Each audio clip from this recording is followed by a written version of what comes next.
Yeah. I'm gonna buy that one and that one. All of it. I need it all. Do you want it though?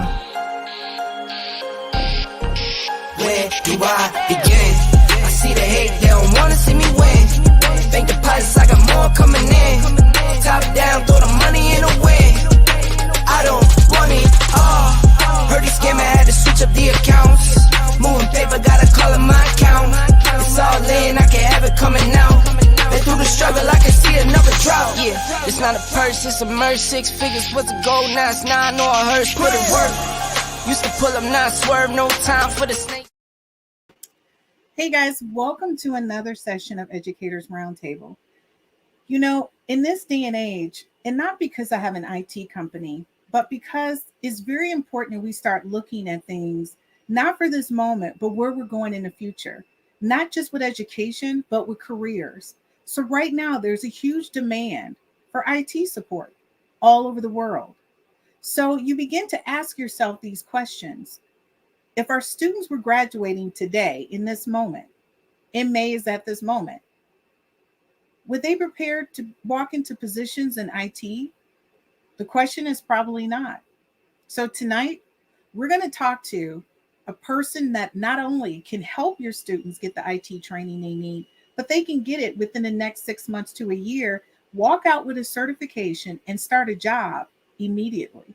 So if you're not tuning in right now, or you know someone that needs to be tuning in right now, I suggest you send them the link because this is a very important show. We're going to talk about how do you take the youth of today and transition them into positions that will be gainfully employable for them tomorrow. And that means what? Financial stability for our students who are currently at risk of not being employed. So, of course, you know, we have my co-host. So, Shannon, how are you today? Pretty phenomenal, Birdcat. Thank you so much for caring enough to ask. How are you? I'm doing great. This is like a super awesome Wednesday. Okay. So, my thoughts on Wednesday is one, I'm always excited because I get to see you. But I think because I get to see you, we get to do this podcast and talk about relevant issues, you know, for students in general, but education hot topics. So, I mean, since we start doing this podcast, I mean, what have been your thoughts on the topics that we covered and the things that we've been doing? So, to be clear, I schedule my entire week around this time. I mean, it's a big deal. So, I mean, yeah, it's a huge thing. I think these are in going back to the question that you asked. I think that these conversations are essential, and the information that's being made available is potentially life changing for folks that are listening and that share it. Well, thank you so much. And you know what? I love it that I really, just to give me that concept of that thought that you wrap your whole world around me and watching this makes me feel so much better. Well, not you. But this 1 hour.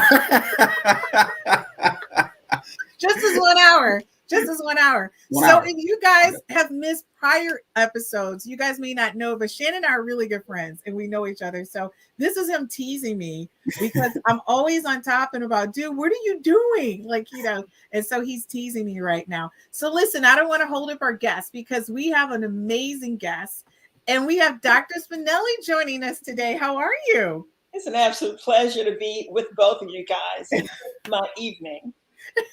See, you know what? That's what I'm talking about. You see how that embracing, warm welcome. It was warm. Really? And it was authentic as well. It was so authentic. No, I felt it. So, Dr. Spinelli, I want to thank you for coming on Educators Roundtable. You know, you've been in education for how long? Oh my, if I told you how many years, it would reveal a number that you might not be ready for, but it's been a long time. Okay, so can we say like 30 plus years? Plus credible years, yes. Okay, so in 30 plus years, when you talk about the transition of education, do you think we're taking education in the right direction?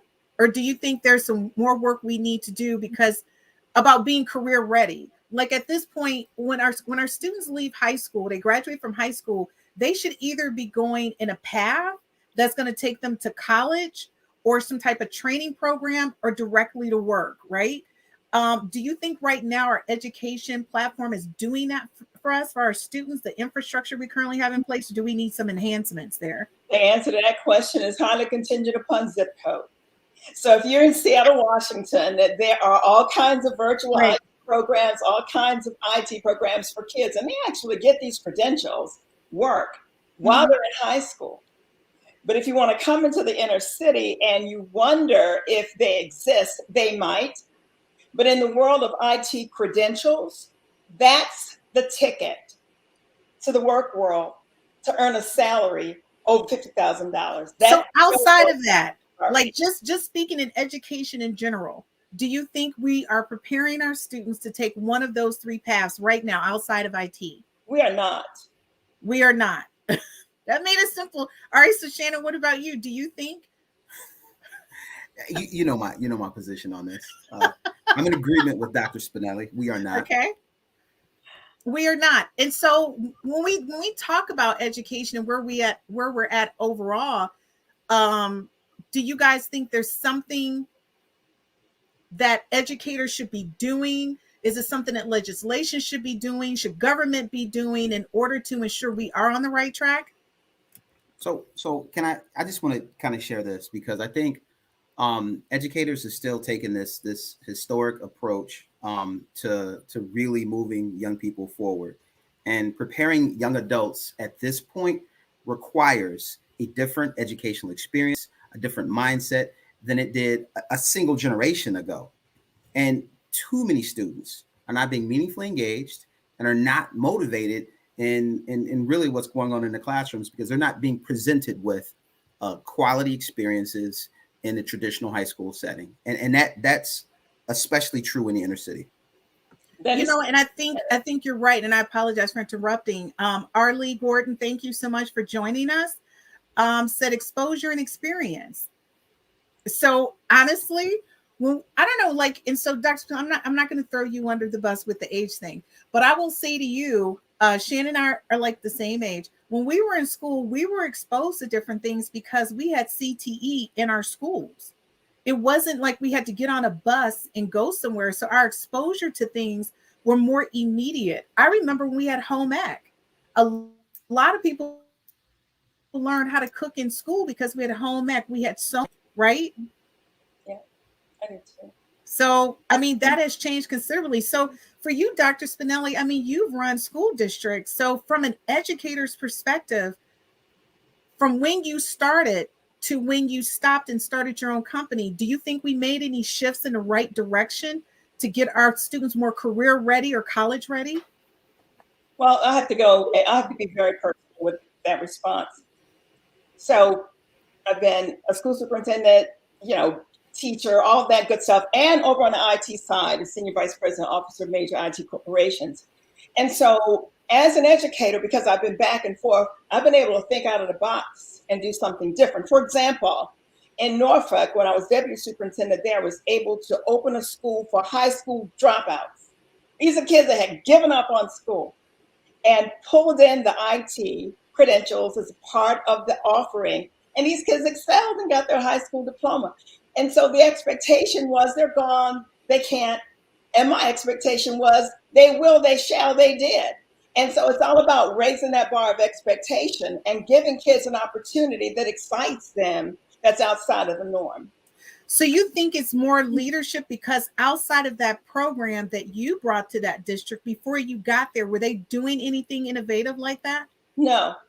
Okay, so I guess, we think about the transition of education, and that's why we talk about education equity, and we're doing this series. That's what we're talking about, because it took someone like you, an educator that was an out-of-the-box thinker, that brought something to that district that provided opportunities to employ students. And I think that's like rock star amazing. So now it makes us further want to push into, who is the ed tech group? Who is this ed? Because now, I mean, obviously you're the CEO. So who's the ed tech group? The Ed Tech Group is a 501c nonprofit organization. It's based in Virginia, and we have licenses across the nation to do business within the realm of education. We've had contracts with state boards of education, with local boards of education, with school districts. And for example, Common Core, we've trained superintendents and teachers in over 47 states to help them understand the vertical and horizontal alignment of the curriculum so that they could launch Common Core, just as a for example. The main thing that we've done is use the power of data to affect change to grow achievement. When you're looking at numbers and statistics, they'll tell you whether or not you thought you taught a kid. Mm-hmm. The data says this. So let's do something different. And I've had a lot of success with that and really enjoy it. We do it under the auspice of principal as instructional leader. We have Parent Power, which gives parents information directly to their cell phone so that they can know what kids should learn with the links to help kids at home and what information they can help their kids with at home. And the virtual IT program is another biggie for us. I love that. So Dr. Mason, thank you for joining us. She says Michigan's goal is the 60% by 2030 plan is to increase the number of working age students and adults with a skills certificate or college degree from 40% today to 60% by 2030. So that's like a big push. And I think that's huge. And Dr. Mason, thank you so much for sharing that with us. I mean, basically, we're in 2022 now. So by the time we get to 2030, at that point, we don't want to talk about how old I'll be, right? But the transition to get students to employable, I don't know, is there a way for us to increase that? And I think the question that I'm asking you, which will probably be the question I'm going to ask you 2 questions down from now, because I don't want to jump ahead and everybody miss the meats and potato about who Ed Tech Group is. But I guess the core of the question is, you talked a little bit about this, about how you support education initiatives. So I know, like in the state of New York, you guys have initiatives, right, Shannon? Okay, you were asking about, say it one more time, because I think you just cut off just a little bit. Oh, I apologize. No, I sit in this, and we talk about education initiatives, and I said in the state of New York, you guys have a lot of education initiatives across the board, things that you want to achieve within the first, I think, 2 to 3 years. It's, I mean, like, it's a lot. It's yeah, for sure. And I think that's a part of our issue. It's a lot of initiatives. And Dr. Spinelli said something a moment ago, and she was really speaking to analyzing data to really assess impact. And ultimately, the questions that every organization and entity should ask themselves is, does the bottom line, which ultimately is the student and their quality of life, is it positively impacted by what we're doing, by our programming, by our actions? And if we can correlate what happens on the other side of this with our actions, then we have a positive match. And if not, we need to change course. But I don't think that enough of us are really intentionally thinking about the way that we use information to really take a look at our impact to determine that. Okay, Shannon, did you see how nice I was when I said you have a lot of initiatives? Oh my God, because you guys do. Like, I read a lot of what goes in New York School District. I just want to say, you guys got a lot of initiatives. But you know what, I will say this, and you know what, in defense of my awesome school district, we have a lot of students. We have a lot of diversity. We are by far the largest in the nation. Yes. And I mean, so just on that front, the size of the organization and the needs of the stakeholders is huge. So yes, while we do, but I think ultimately we need to look at the data to determine the impact of our actions. And I say that because you guys are the largest school district in the United States, but I say that because we have school districts that are smaller than you that have the same amount of initiatives. But like you said, it boils down to the data. So Dr. Spinelli, you said it right on the button. We talk about initiatives, and you gave us a little bit about this in a few minutes ago, where you were talking about your programs and how you guys look at data to support academic growth in school districts. Can you give us a little more about that? Because that's like the major education initiatives that school districts should be focused on. So how do you guys help schools with that? Yeah, I'll give you one example. I had a contract awarded for Baltimore City Public Schools, and they actually brought me on as chief of accountability right after that. There were 4 schools that were in program improvement, and no one ever looked at statistics and data. And so within 1 year, we pulled them out of program improvement by using the power of data analysis of report card grades, which you might think might not be meaningful, but it really is. In algebra, for example, when you're comparing student performance against the norm, and 100% of the kids are failing algebra. It's not the kids. Right. A teacher has to do something to create success, but it's something we don't look. Reading level placement, which is just really off the chain in urban education. You have kids in Title I that should be learning at grade level or above, and they're not. Your Gothic zone of proximal development talks about delivering instruction in front of the curve. It takes a lot of nerve to deliver instruction in front of the curve. We don't have to remediate kids, you see, because when children sell drugs on the street, they do math, they don't make mistakes. When they sing rap songs, they know the meaning of that. You and I just may not know that. So we give them lots and lots of literature that they enjoy at grade level. They come along for the ride. And statistically, they do. Those 4 schools came out of program improvement in 1 year. There were other multiple measure to attendance. Kids are coming, but the teachers aren't. That's a problem. And so when you look at that data incrementally and your conversations and staff meetings are centered around the evidence of what kids can and cannot do, it becomes very purposeful. Teachers know what to do. And so they get busy. You don't have to tell them what to do. They're certified. But when you're looking at data and statistics, you can have a healthy conversation. And it's all about moving the child. It's not about lockers. It's not about discipline. Matter of fact, you have fewer discipline problems because kids are enjoying reading. They're enjoying math. They're enjoying what they're doing. And they're successful. They should be. I love that. I'm going to tell you right now, Shannon, that, she has a passion for education. And I think you need that passion. I love it. And so I want to thank you so much for being so passionate about what needs to be done in education in order to move our students forward. Jermaine, thank you so much for joining us tonight. Shannon, he did a shout out to you as well. Good evening, Jermaine. So, Jermaine, I just want to say this. Why are you shouting out to Shannon? What's going on with that? Shannon, I don't even know. Shannon, you have like this little cult following. No, these are good people who recognize good people. Like some cult following or something. I don't even get that part. No, Apple has a cult following. Like, these people will stand in line for the iPhone for days on end. I am a person who good people can recognize as a good person. You know what, Shannon? I love that. You make me laugh, but Shannon does have his followers. When Shannon is out and something's happening, Christine, what's going on with Shannon? I'm like, I can't believe this. So we talked about this a little bit earlier. I know for you and me, because we are in technology, we live and breathe it every day.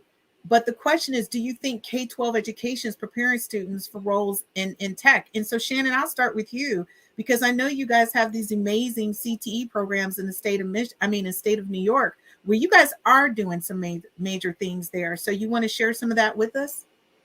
Yeah, so ultimately, we are, and we have a number of programs that students that lead to certificates. But I would ultimately say the higher level, entry level IT piece is missing from our programs in general, and I think that it's something that's absolutely needed. Our CTE programs are very much in need of a refresh and an update to meet market need. And so I would absolutely say that while there are great opportunities for students who participate, I think there's much greater ahead.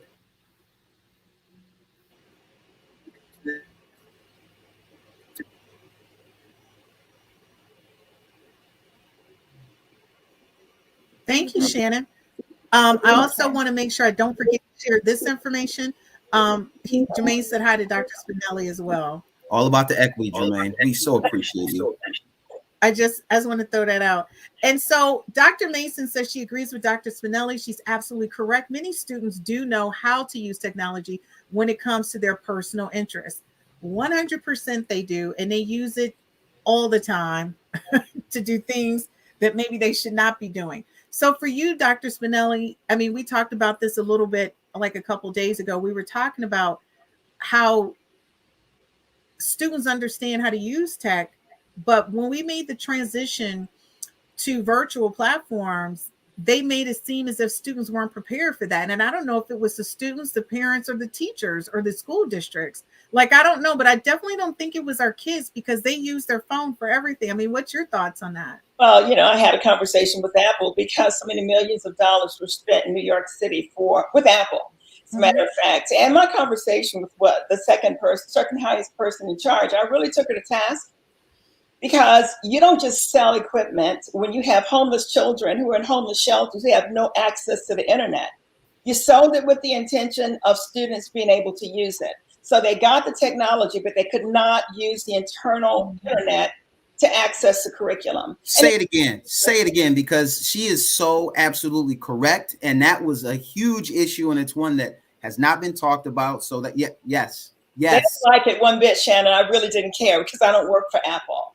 I care about kids. Yep. And I care. And when I was a senior vice president officer within the IT sector, matter of fact, we housed NAEP. So all of the program management for the U.S. Department of Education, the National Assessment of Educational Progress, we housed. I designed the very first high-stakes online assessment for the state of Virginia. They're still using it. And as a vendor, if you want to call it, and I can be an educator in another realm, when you sell something for kids, if they don't get the benefit, then I've got a problem if I sold it to you. And Apple really never owned that. That's a lot of technology for a school system to have to put in the hands of children for them to use. And so, I don't know who wasn't ready. In my opinion, corporate America wasn't ready when they did it. And if I had been managing that program, every kid that had a computer would have been able to access it. It would have been very personal for me. But it was a sale for them. So, the kids are ready. My son owns a huge IT company. He was taking stuff apart and putting it back together to avoid a spanking when he was 7, 8, 9. And I put him in technology class, And so kids know technology. Pardon my excitement, but it's not the kids.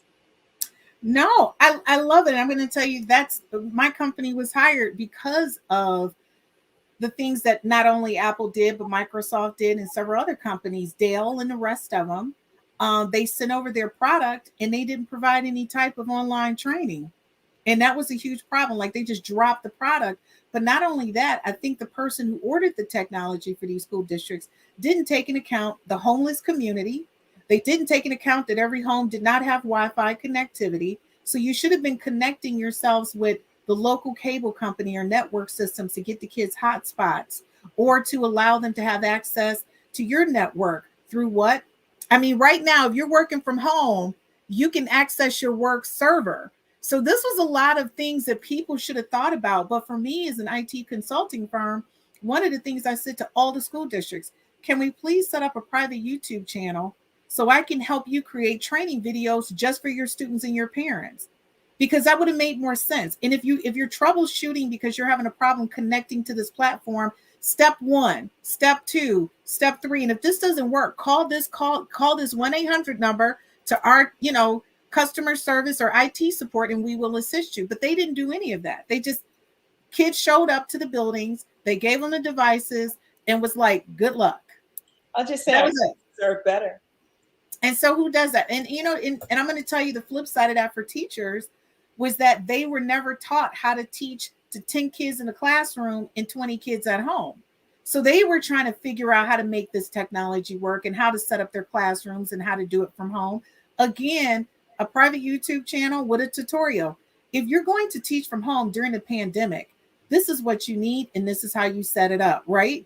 If you don't have these items, please contact your school IT person and they can assist you, right? It should have been an order form that you could have ordered whatever you needed to do your teaching from home, or how to set up your classroom in the classroom. So you're right. It was a lot of balls dropped, I think, during this transition, but I don't think it was the kids, because I think there was a class I went to where the English teacher had to tell them stop using short slang for English content because they were texting and tweeting, which is a whole different conversation.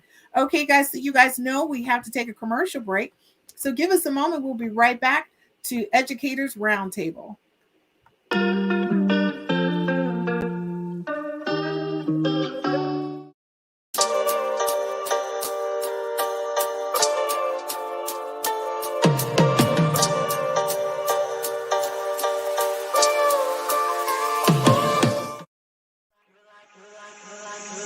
You're like a circle that floats around me, keeping me safe and sound. And when I fall, you tied a rope to me.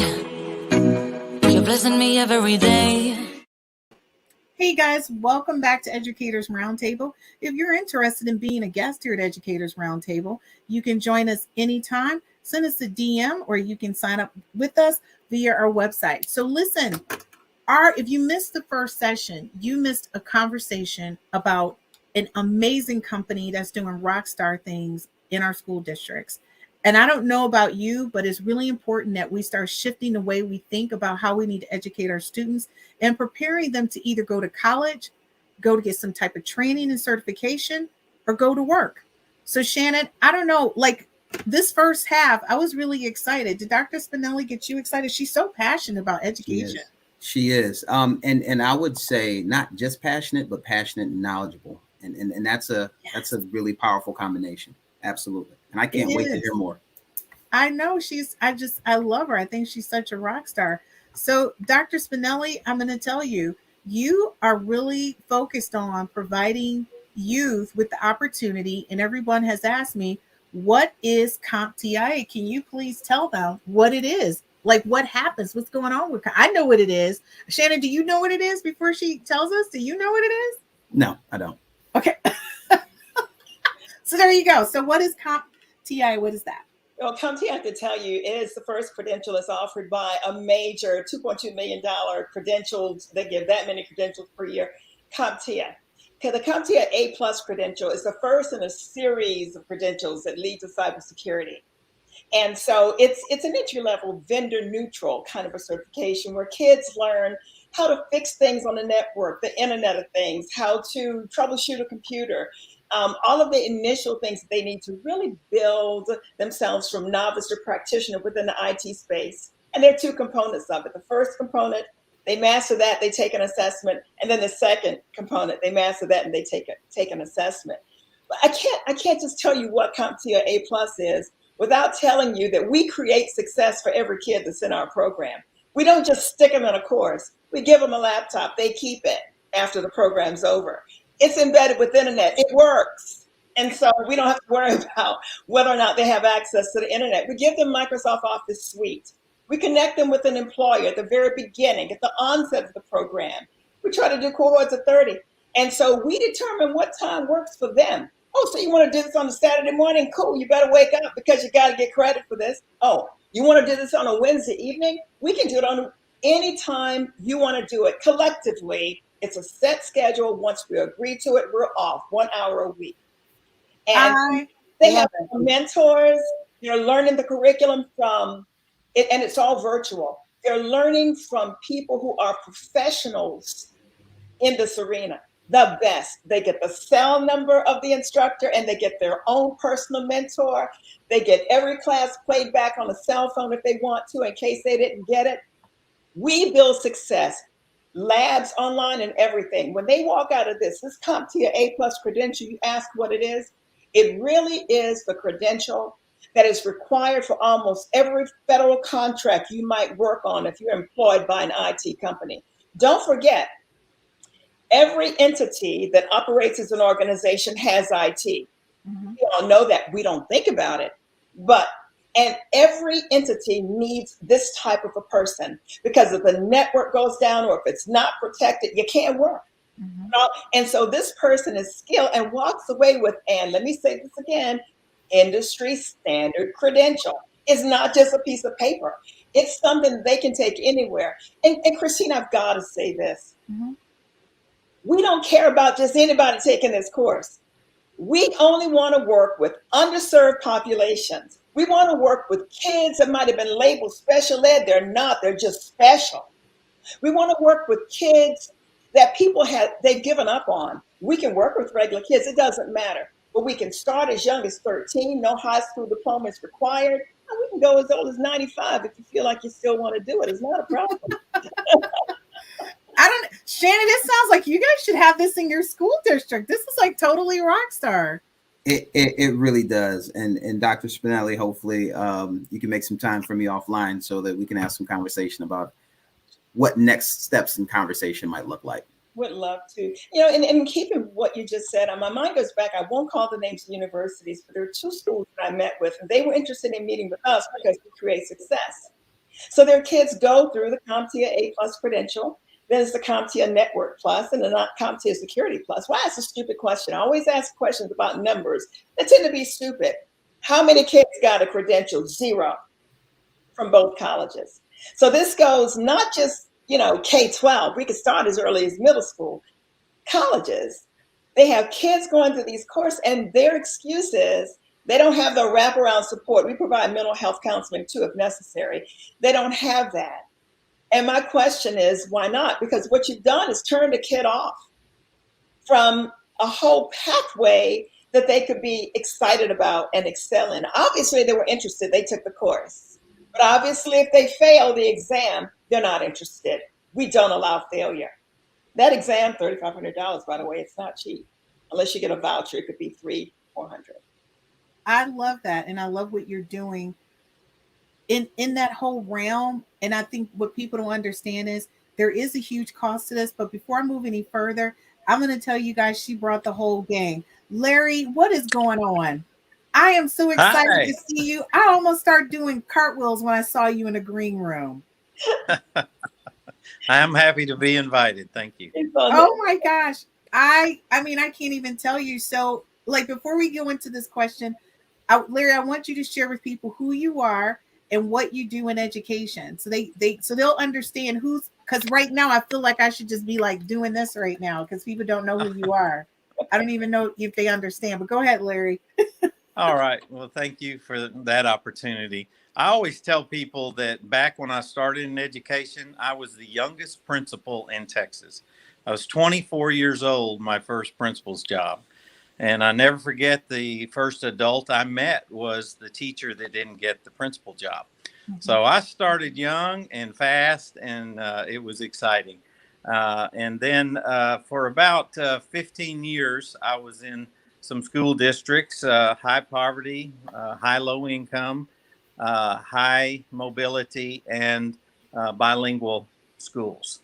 And so I went to the other side of education after that. And I say sometimes it's the vendor side of education, but it was really focusing on implementation of some solutions and technology, and then ended up having the opportunity to lead some teams in both sales and in implementation, and ultimately was a CEO of a curriculum mapping company, and that came by default. But the investors asked me to take over and help them expand out in Chicago. Now I run my own professional services team, and I have a group of consultants that do amazing work in schools. A lot of content in classroom management, student engagement, motivation. And I've worked with Dr. Spinelli for in and out for a lot of years and learned a lot from her. And I'm so excited whenever she asks me to join hands with what she's doing. I know, isn't she? Let me tell you something. She's adorable. But Larry, you know I love your accent. Every time I talk to you, you know I love your accent. So I'm not going to even hide it just because we're on a streaming platform. Michael, what are you doing? You know, seeing you in the green room, I was like, is Michael really here? He's here. What is happening? I feel like singing "Oh Hail the King." How are you doing? I don't even know. Yeah. Should I be saying that right now? Like, "Oh Hail the King." Oh, the king. Like my audio is horrible. Oh, we hear you very well. I need to do something with it. It's jumping. That's okay, but you sound good. So before we go any further, so Dr. Spinelli, you did have a question. Anissa says, and Anissa, thanks for much. Thank you so much for joining us. She said, while IT is a great career path, are programs that introduce kids to healthcare careers in skilled trades as prevalent? So is that, I mean, I think she's asking you, Dr. Spinelli. I could tell her what we're doing here in Michigan. I don't know what it looks like in every state, but They do have programs for each one of those, but they don't start at high school. They start after high school. Yeah, I did hear the mayor in New York City talk today about a new summer program that specifically aligns with the healthcare field. So I know New York is doing some pretty innovative things in that regard. My focus has been IT because it's a pathway that has only a 4% minority participation. And I want to shake that tree. Larry, you love it when she talks like that. We're going to shake that tree. Dr. Mason chimed in, and thanks again, Dr. Mason, for joining us. You said this type of course is critical to workforce development. Everybody can benefit from this type of training. Thank you so much, Dr. Mason.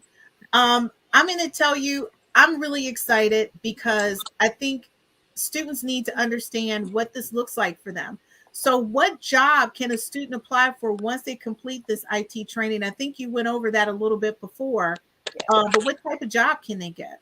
A kid can actually become a cybersecurity specialist depending on the work that he's doing, his background.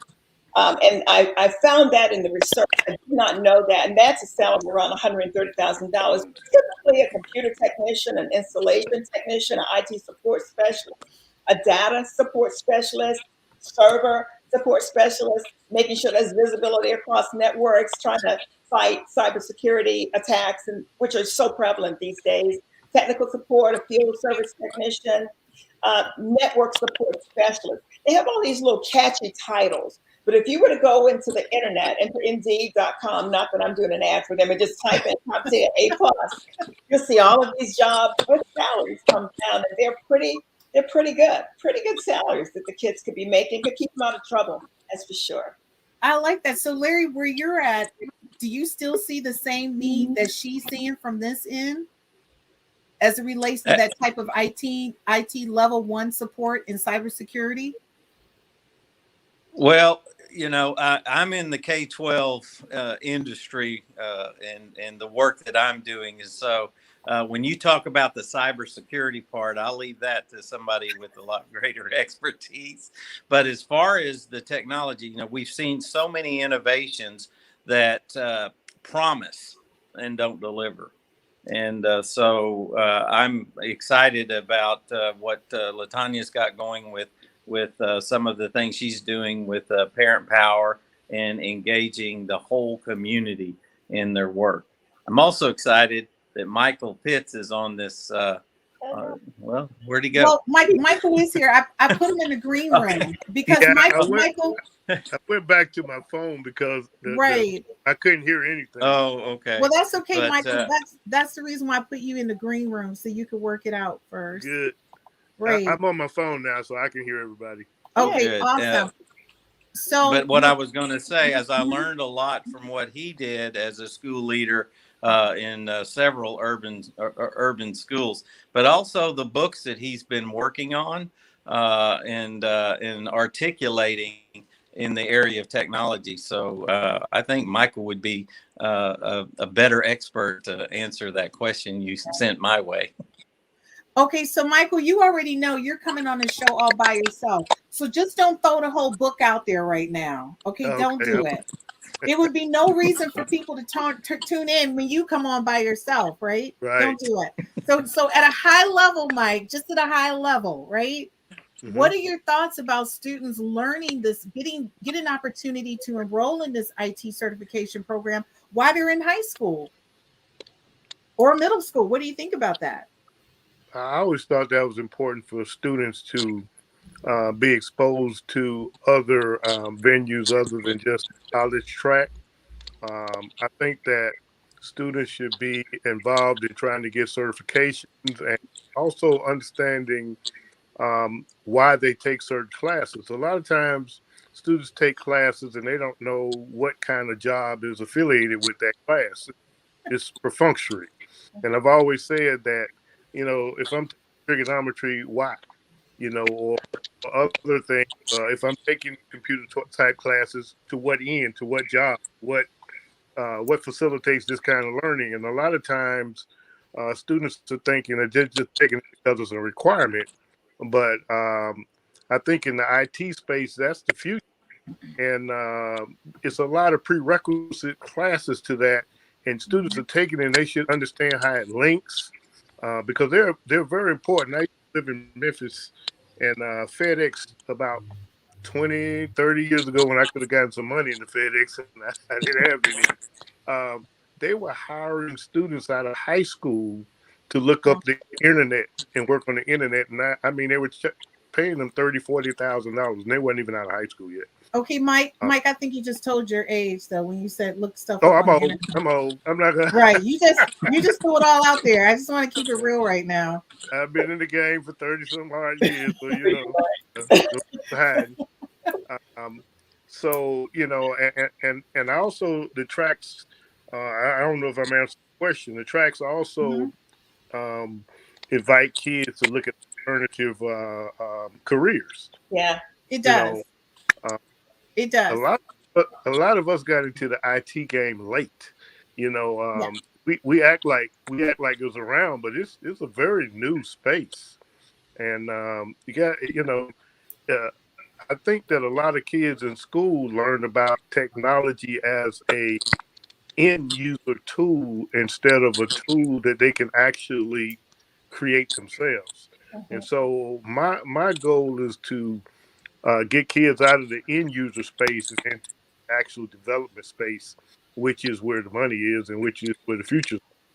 So that's why. And that's our next question. Our next question is in the transition is about salary. You know, kids, they're quick to ask, if I'm doing this, how much money am I going to make?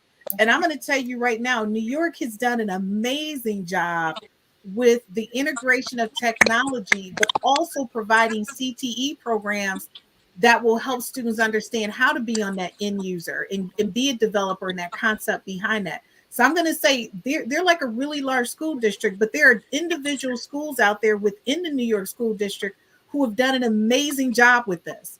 And I mean, they're like ahead of the district itself. Like they're doing some kick-ass stuff. So I just want to see, Shannon, I don't think you know that I look up what's going on in New York. I don't think you know I know that. Are you impressed right now? Hey, Larry and Mike, how you doing? I'm Shannon. How are you? Doing good. Are you impressed that I know what's going on in New York? I am incredibly impressed. Yes. Okay, so Mike and Larry, this is my co-host. This is my rock right here. We rock every Wednesday. So when you come on, Mike, it'll be this guy grilling you down about your book. He's gonna be on you like a hawk. Great. Now you know. Only in a positive and supportive manner. And Larry, when you come on and we talk about all the training and development and support that you offer school districts with your program, it's going to be this guy that's going to be grilling you about what are you really offering? What changes have you made? How do you track performance and growth through what you do? It's going to be this guy. I'm just preparing you, right? He comes off very innocent, but it's this guy. Only in a way that's positive and professional. Okay. I look forward to it. It's time we got real and told the truth out there. You know, Larry, We don't have time to waste. That's for sure. We don't, and that's what this platform is about, is not wasting time. So here you go. The average salary for an IT role coming out of this program, Dr. Spinelli, is what? What can kids expect to earn? The average is $58,000. It could be a little bit more. It could be a little bit less. Again, we find jobs for them. They don't have to look. We assign them to someone they can hire, and that person is monitoring them and giving them feedback along the way. We do financial also and leadership, personal finance and leadership too. We provide those kinds of lessons.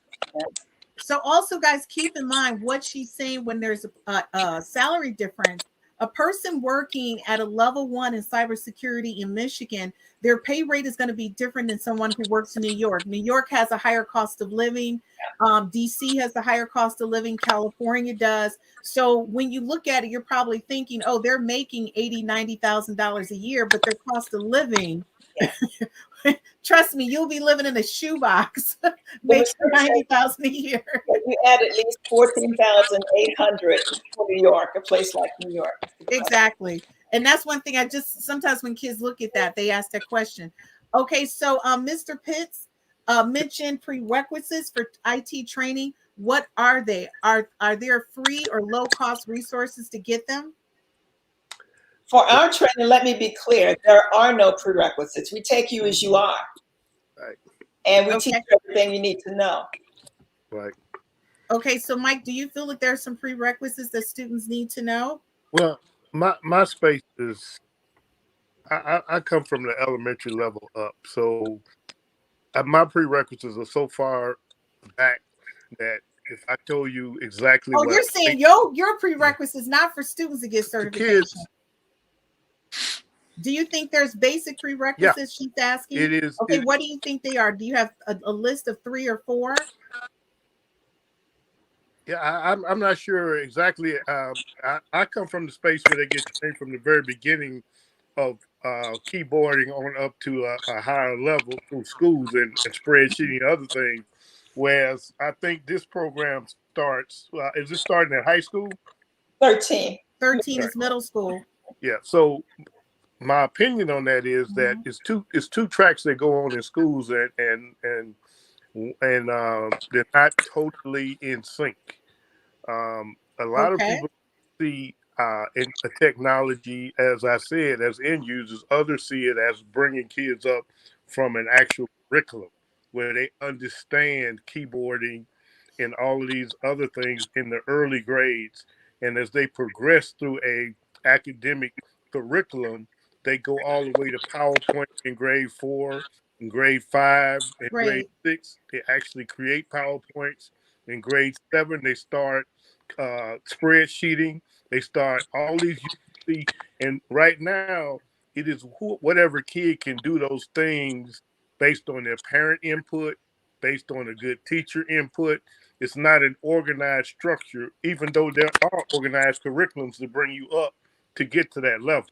So So basically, there are no specific prerequisites other than exposing your kids to as much technology as possible, no, I'm saying allowing there them to are. That's explore. what's happening now. Yeah. But there are curriculums written that gets kids ready by the age of 13 to move right into that. All A right. lot So, of Cook, school what I'm going to systems tell don't you. follow it.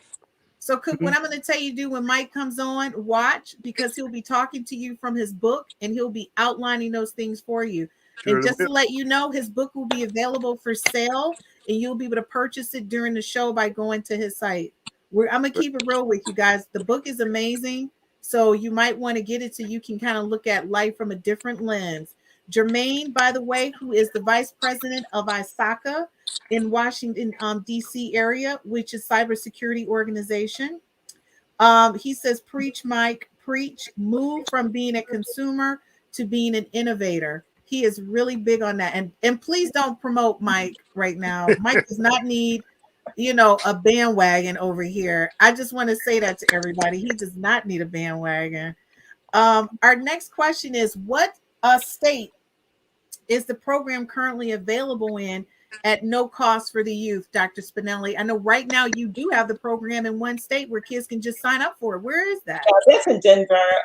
The mayor of Denver, and we are, first of all, a JTPL provider. So we are approved by the state of Colorado to provide this program. And the city of Denver has money set aside. So we're in the process of identifying those kids and getting them enrolled. When you talk about money, though, we just received a grant from Union Bank in Long Beach, California. The Mhm. DA, the chief prosecutor for Long Beach, wants this program as kind of a court intervention program for kids who've gone astray to put them back on track. And so he has 2 other programs that he currently has. With this grant, he's going to add additional funding, resolve those programs, and they'll be doing strictly the virtual IT program. So these kids would complete the CompTIA A+ credential and not go before a judge. If they don't complete that credential, then they go through the court processes. So, but they don't pay.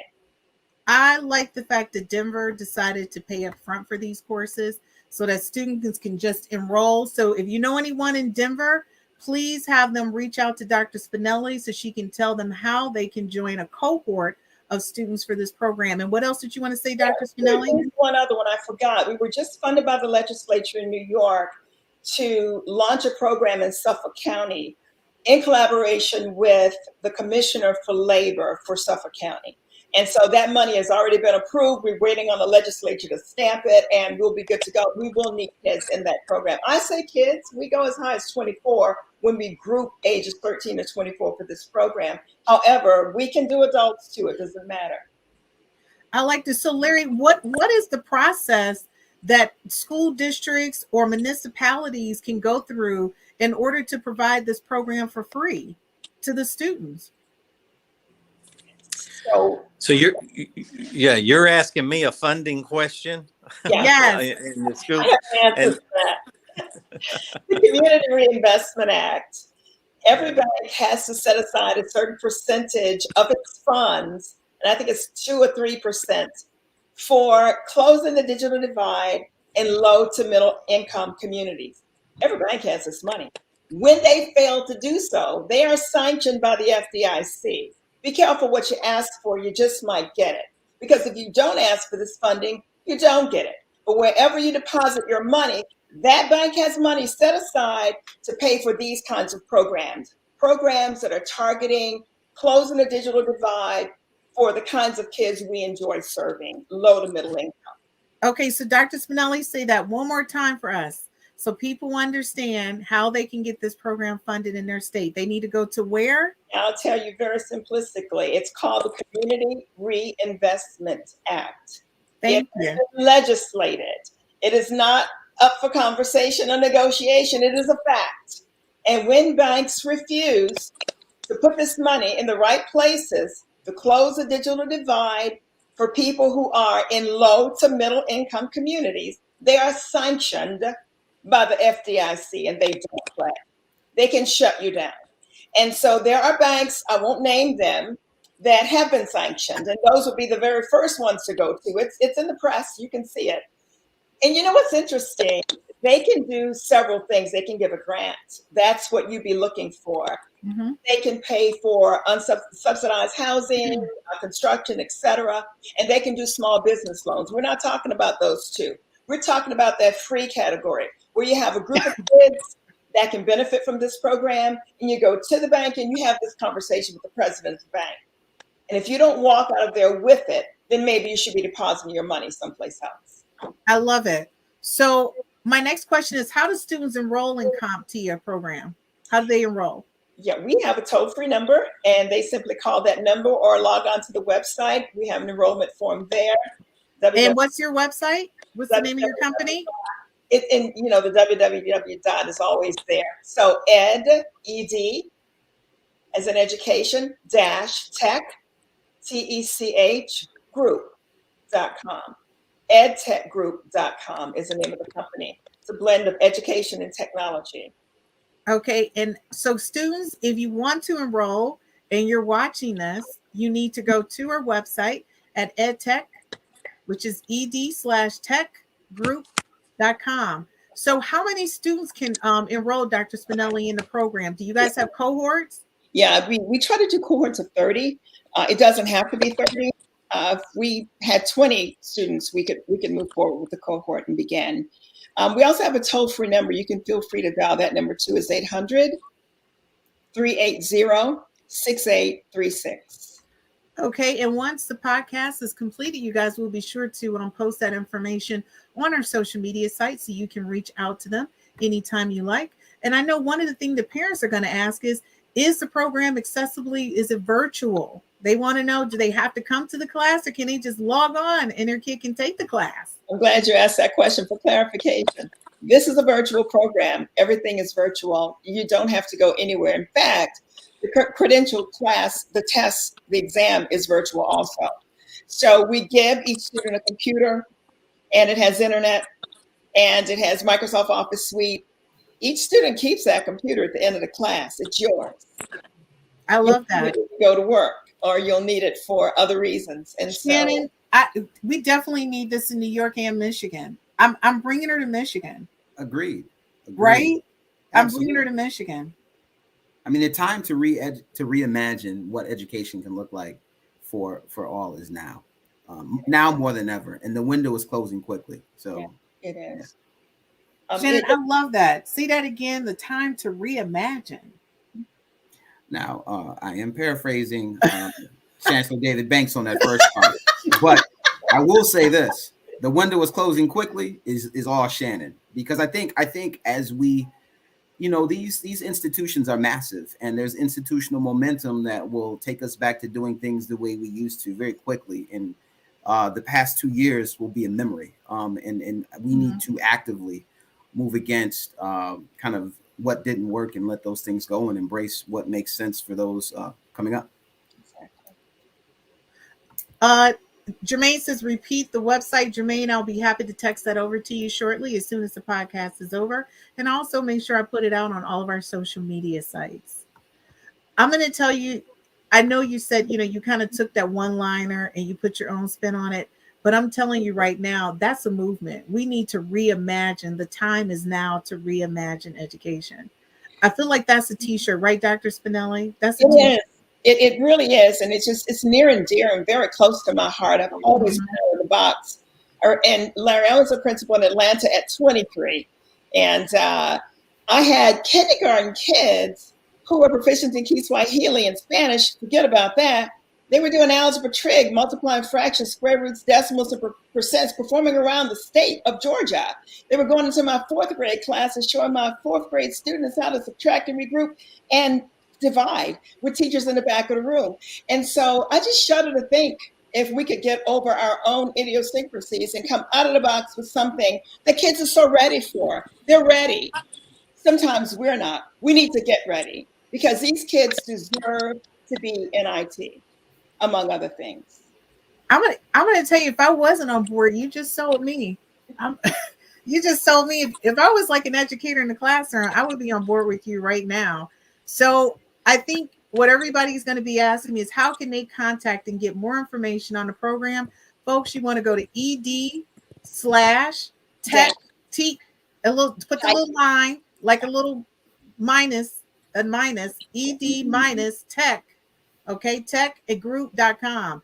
Again, I'm going to put it on all of our social media sites. So trust me, I want you to be able to reach out to her. She made it very clear to you guys tonight. They need to go to their banks and ask for what? What's the name of the program again? A CRA grant, Community Reinvestment Act. It's called a CRA grant. And given the fact that there is only a 4% minority population in the IT sector, that's reason enough to be funded. I was in Virginia and I saw Capital One Bank just cut a check to an organization for $380,000. And they were simply, these kids, the only task was to take computers apart and put them back together again. That was it. Wow. Banks will pay. Capital One certainly has risen to the occasion of funding programs for low to middle income students. Hats off to Capital One. Our last question for the evening is, what is the average cost per student for this program? The average cost, and it depends on the number of students, will run from $5,000 to $8,000 per student. Keep in mind, we're giving away the computer, we're giving away internet, we're giving away everything. As a matter of fact, I did mention that the first class is CompTIA A+. Yes. But once a student enrolls, that student can go back and take every course in the spectrum all the way through cybersecurity at no additional cost. Wow. Folks, I'm going to tell you now, if you don't have your student interested or really focused on anything that they want to do, this is a great opportunity. I want to say thank you to Michael, who's going to be coming back. I know you guys have a lot of questions for Michael, but tonight we're talking about CompTIA, and this is not the Michael Pitt show. But what I'm going to do is I'm bringing you back, Michael, because obviously you have fans. So we want to make sure that they can talk to you, because people have questions, right? And so we want them to be able to talk to you. And so, Larry, people want to know more about what you're doing in training and development for staff. There's a huge opportunity, I'm sure, in every state to see what you can do to help teachers during this transition, because a lot of them are still in virtual or hybrid, right? And there's just a great opportunity for you guys to see what you can do to help them. So, folks, we are going to invite, they want to hear more from Larry and Mike, but they also want to hear more about CompTIA. And the other thing is, I think, before we end the show, I want to make sure, Shannon, with what you guys are doing in New York, and I just want to applaud you guys. You guys put a lot of thought behind building each of your schools independently. I mean, you put a lot of thought, which is really rock star amazing how you manage your portfolio of schools. And I just want to share that, like, how do you guys, put together those pieces and even after you transition through leadership, you still manage to run those school districts. I mean, you got some school districts. I'm going to tell you right now, you got some of the highest performing school districts in the country in New York. We do. And the secret is in the funding. The funding lies with those building principals. And that's something that doesn't happen in many other places. And so when you have a high performing principal who is in control of the financial, the time and the human resources, amazing things can happen. But it really is the funding structure that makes that possible. And I like that you shared that. I think that's something that a lot of people don't know, is that just when Dr. Spinelli was in those schools, it was her that made the difference. She was an out of the box thinker. So if you're listening right now and you're a leader, what Shannon is saying, yeah, New York is a great school districts, but it's those individual leaders within those schools that are bringing that additional funding to their buildings, and they're out of the box thinkers.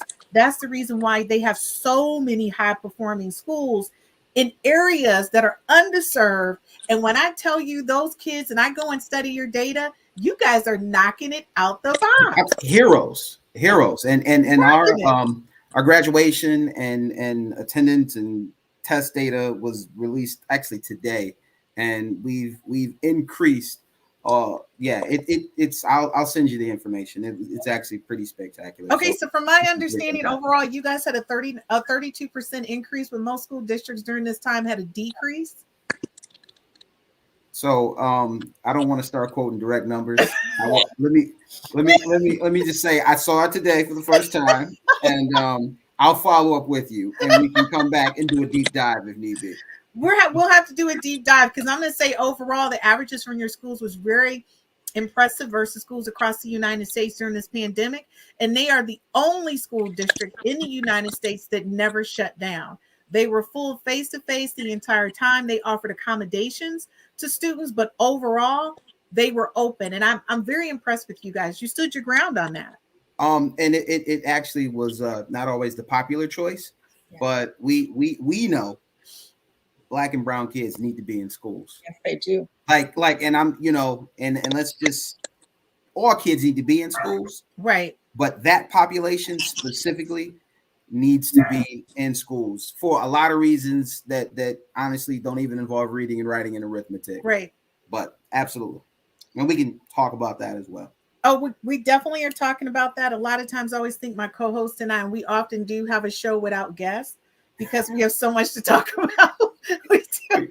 We'll just go. We're having a show without guests this week. But I want to thank all my guests for coming on this week. Michael, you will be coming back, and we're going to showcase your book so we can talk about what you're doing in education today and how you're shifting the minds of people in the future.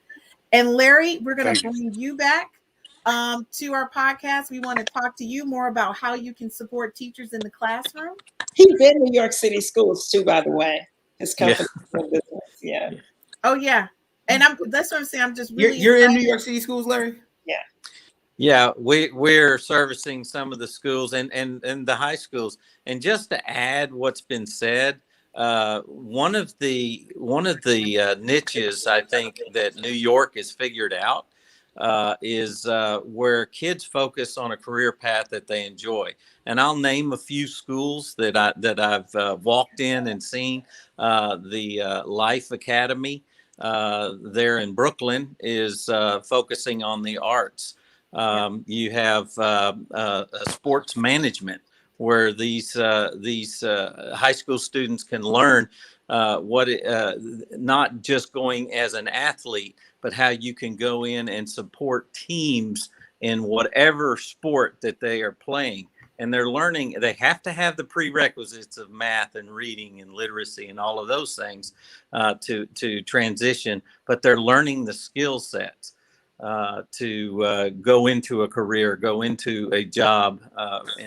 And these are not massive high schools. Out in Phoenix, it's like a college campus, 3,000, 5,000, 6,000 students.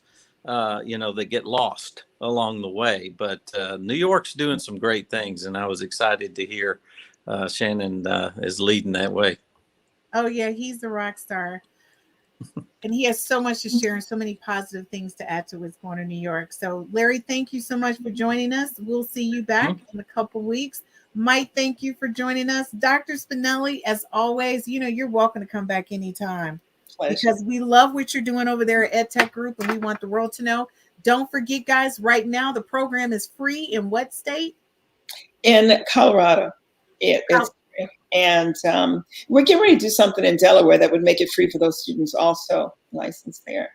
All right, so don't forget, guys, you got to tune in and make sure that you guys, when I post her information, you guys follow up with her. Thank you so much, Dr. Spinelli, for joining us here at Educators Roundtable.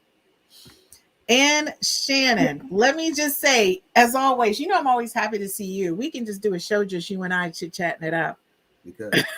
And we have. I know, right? About our education hot topics. So Shannon, I will see you next week, and keep doing what you do. Continue to be outstanding in the state of New York and rocking it out for the kids. We very much appreciate you.